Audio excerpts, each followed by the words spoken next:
This is Deep Dive. I'm Li Yunqi.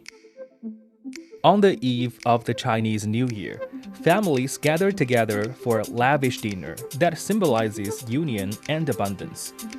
However, this age-old tradition now faces a modern challenge: pre-made dishes, which offer convenience but may lack the personal touch that defines this festive occasion.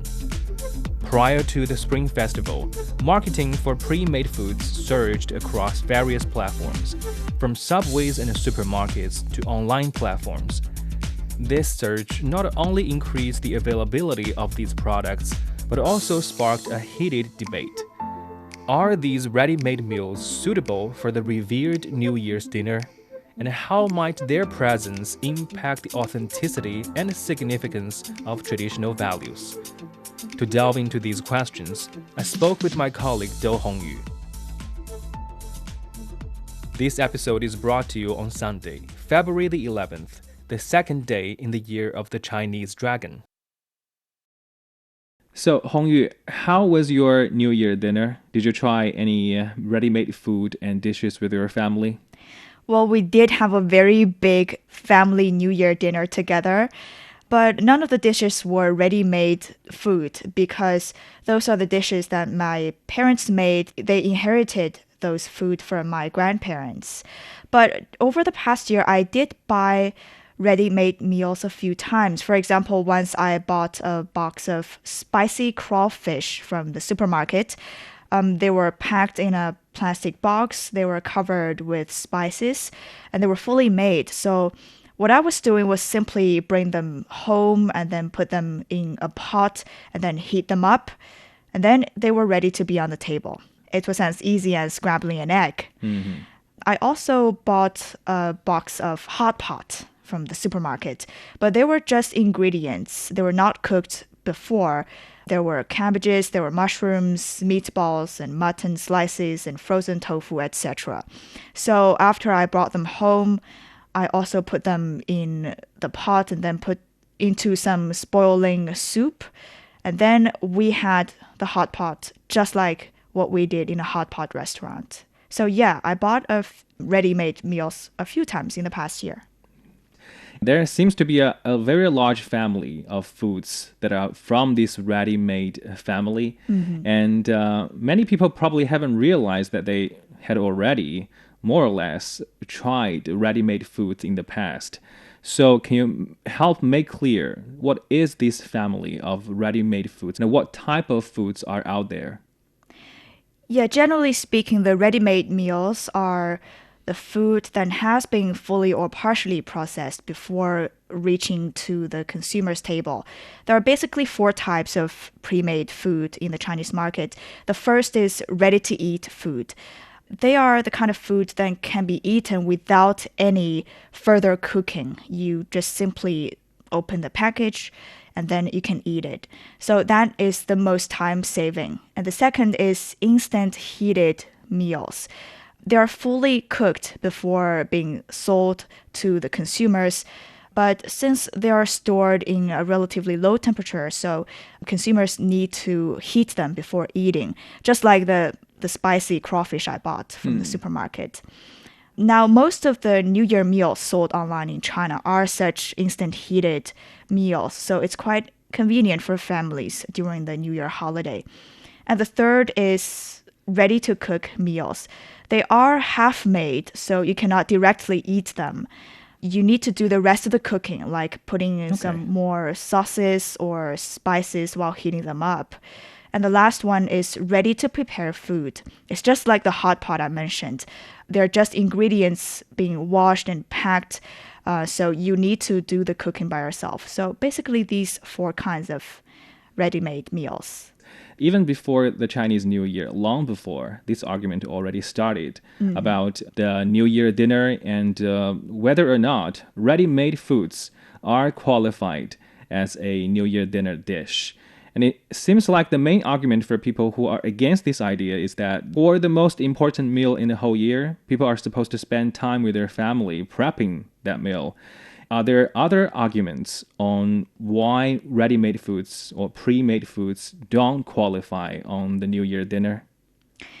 Well, the main argument is, as you said, the ready-made meals have already broken the tradition, or what Chinese people say, 年味儿. It literally means the taste of the new Right. year. And metaphorically, it means the rituals, the culture, and the spirits of the new year, like the childhood memories shared by Chinese people. And as you said, it's the most important festival in China. Billions of trips are made just to reunite with their families and have some quality time. And people started shopping quite early at the end of the year. And it's deep in people's memory that on the Chinese New Year's Eve, the adults would cook in the kitchen together while talking, and kids are running around until the hot dishes are brought to the table one by one. And then people chat and laugh and toast over the food together. People love these memories. They don't want those memories to be broken.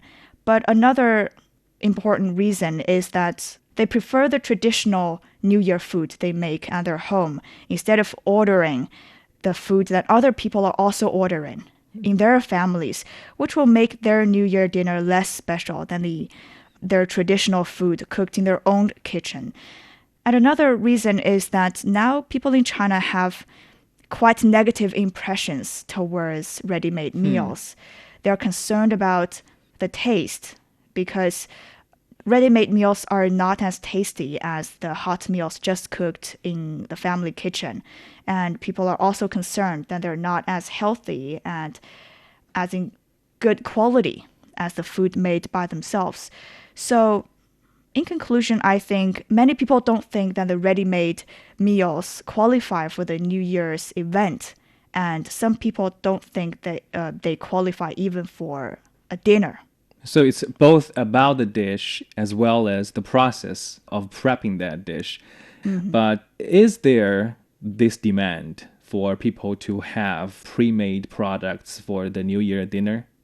Yes, of course. Now there's quite a contradictory phenomena in China.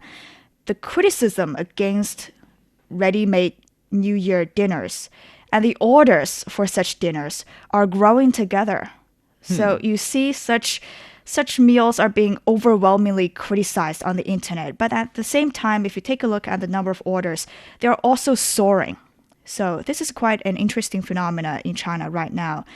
On the online shopping platforms like Taobao or Jingdong.com, there are special columns selling ready-made New Year dinners. They are in set meals or singular meals, and the sales are pretty good.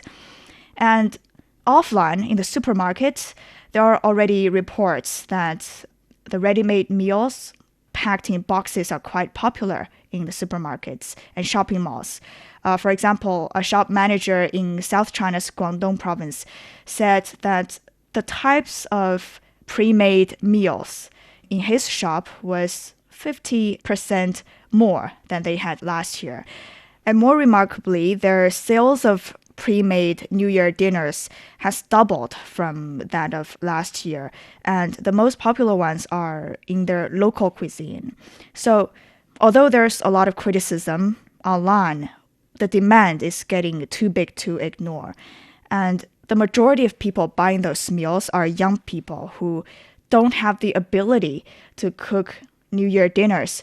We know that in China, the New Year dishes are way more complicated than ordinary dishes to cook.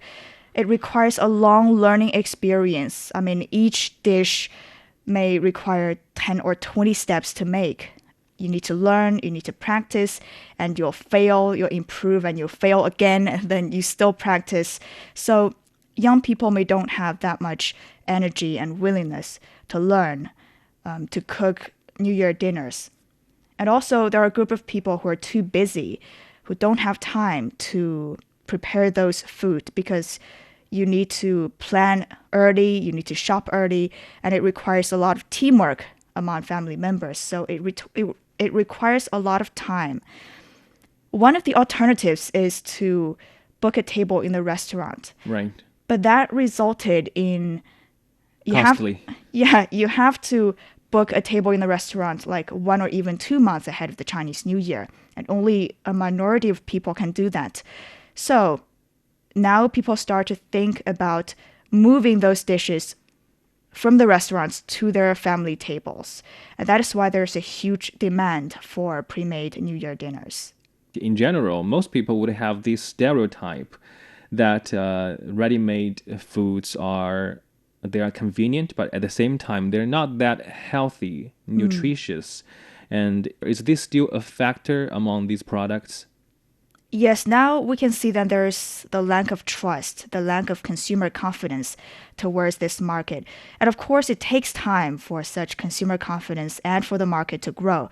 But the fact is that the market of pre-made meals in China is burgeoning right now, according to some figures. Like from 2021 to 2022, the market scale grew by over 20%. In the 5-year period from 2022 to 2026, the pre-made food industry is one of the fastest growing sector in the whole food processing industry. And the market scale is projected to be able to triple from the year 2021 to the year after next year. And now the main buyers of such pre-made meals are basically businesses like restaurants and food companies. According to a report in 2022, over 85% of the sales went to such business entities, especially after the food delivery industry in China started in 2014. The requirement for quick food preparedness in turn pushed those restaurants and food sellers to use pre-made meals instead of producing meals for themselves. In this case, we can say that the business end in this industry is quite mature. But now with more people focusing on buying pre-made food for their New Year's Eve, we can see that the curtain is already drawn for the consumer market.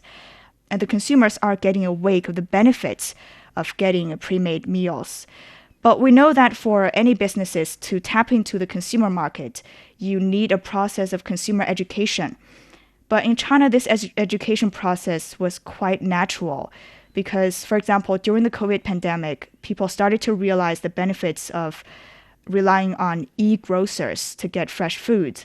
The sales strategies like going live stream provides an opportunity for businesses to introduce what pre-made food is to their customers. So now we can see that the growth driver in this industry is gradually moving from the business end to the consumer end. But now, as we said, the problem here is that the consumers are not confident with this new market. But the good news is that there's going to be a national standard being released this year. Just a couple of weeks ago, a draft of such national standard has been submitted to the country. Two of the points that interest consumers the most is the ban of preservatives and the requirement that all of the pre-made food has to be transported through cold chain. I think with such national standard, consumers will be more confident with this market. They will trust this new market. And at the same time, the supervision on this industry will be stricter. And the cold chain that I just mentioned is the prerequisite of the development in pre-made food industry. You know, especially in China, people are super picky on food. They care about the time spent on cooking such food. They care about the shape of the food and the taste of the food. So it's important to make sure that the transportation process won't fail the dishes.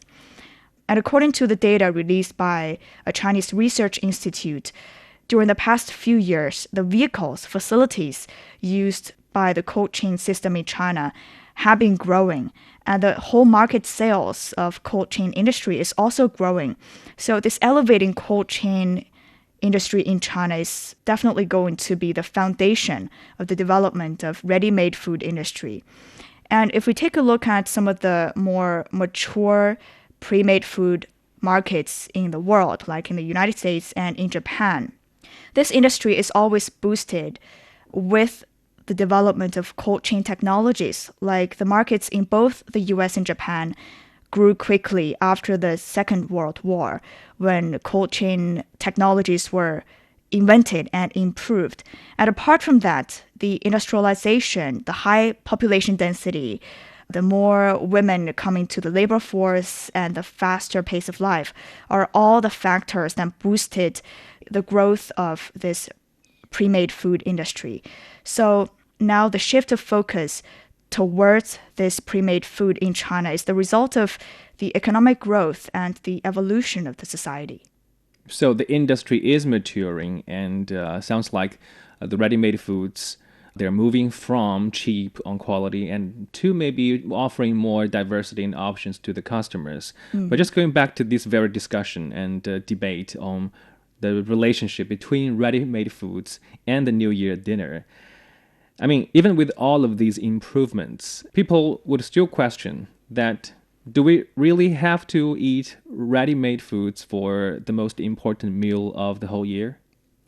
Well, at the end of the day, the ready-made meals are just an option. It's not there to replace anything. And I Right. think now people in China are trying to strike a balance between cooking for themselves during the New Year's Eve and buying new food.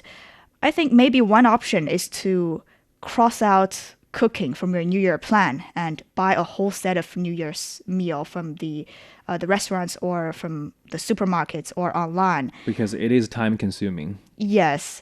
Or maybe you can cook some of your classic and traditional family dishes and buy some of the other necessary but kind of mediocre dishes for your New Year's Eve. But I think that the existence of such pre-made New Year dinners is making Chinese consumers to rethink about what they value more about the Chinese New Year. Is it the food itself, or is it the companion and the love you share with your family?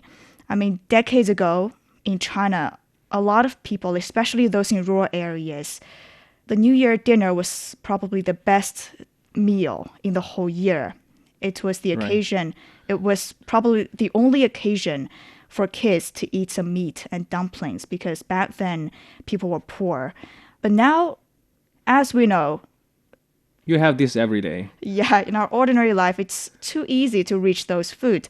So now this is the time when people start to consider doing something that they don't usually do in their daily life, like traveling abroad.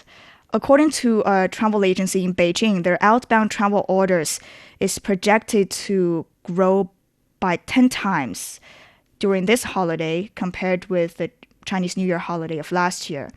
And many of the trips are family trips. So you see, people are now saving time and energy they used to spend on preparing food to do something that they value more and they think is more interesting. And now, although, like I said, young people are not inheriting the skills of cooking New Year dishes and the menus, they're still passing on the taste. I mean, if you can have your hometown taste without cooking by yourself, I think that is welcomed by young people today.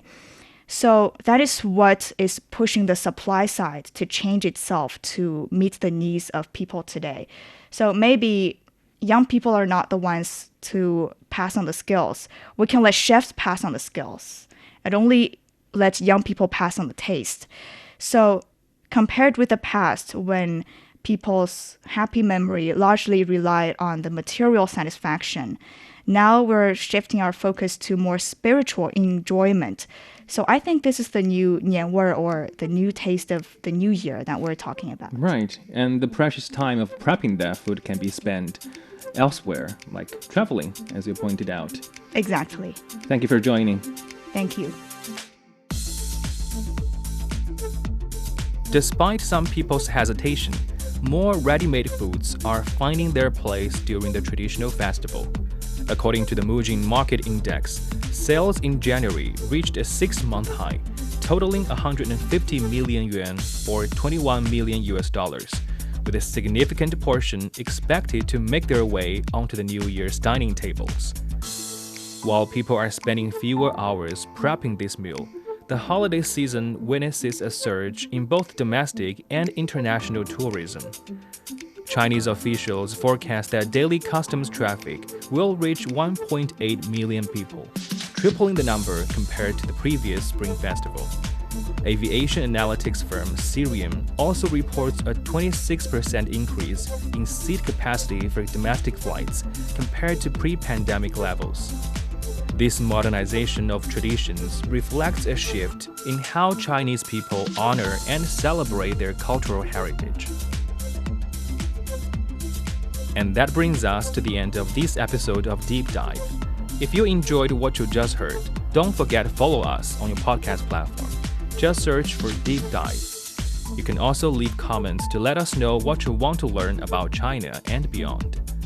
This episode is brought to you by me, Li Yingqi, and my colleagues Zhang Zhang and Qi Zhi. Special thanks to CGTN Radio reporter Dou Hongyu.